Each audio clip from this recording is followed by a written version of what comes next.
Tātad atveda klients printeri, sūdzās par to, ka printera galva vairs nestrādā. Head cleaning, iebūvētā printera galvas tīrīšana ir jau izmēģināta, nekas nepalīdz, un klients uzreiz vēlās, lai mēs samainām jaunu galvu.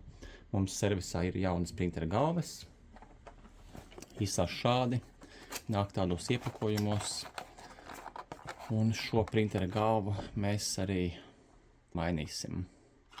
Tad pavisam īsts video, kā mēs nomainām printera galvu un kā printē pēc galvas nomaiņas.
Kāds varbūt skatīsies un brīnīsies, kāpēc šī printera galva nav aizlīmēta ciet ar kādām speciālām uzlīmēm, kas ir virsū printera galvām, jo šī printera galva tiek ražota un pārdota bez tintes, līdz ar to tinte nekad viņā nav bijusi iekšā, līdz ar to tur nekas nekad nevar aizžūt, viņa pārdodās šādā iepakojumā.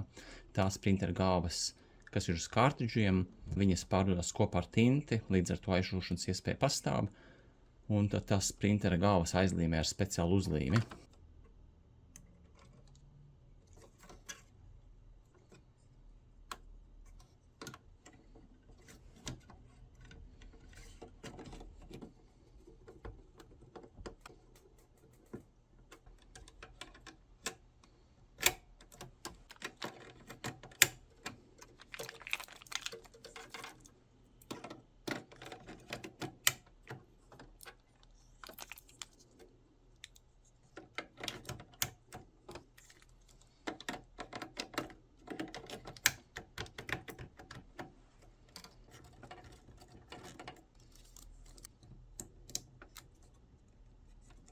Un tas arī viss.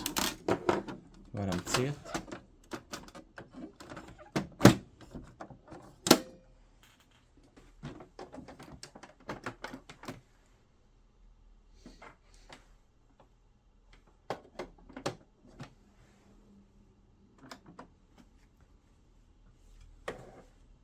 Tātad printeris ieslēdzas. Tālāk pārliecinamies, ka tinte ir pietiekami daudz. Atgaisojam printeri.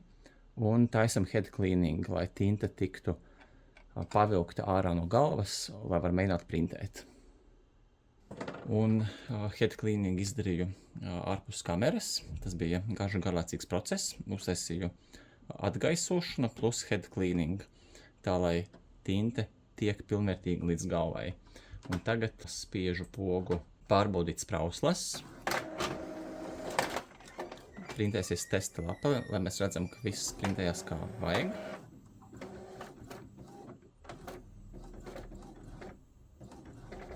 Šajā gadījumā head cleaning netaisījām, lai notīrītu galvu, bet gan, lai printeris pasūc tinti caur galvu, lai viņa nokļūst līdz printēšanas sprauslām.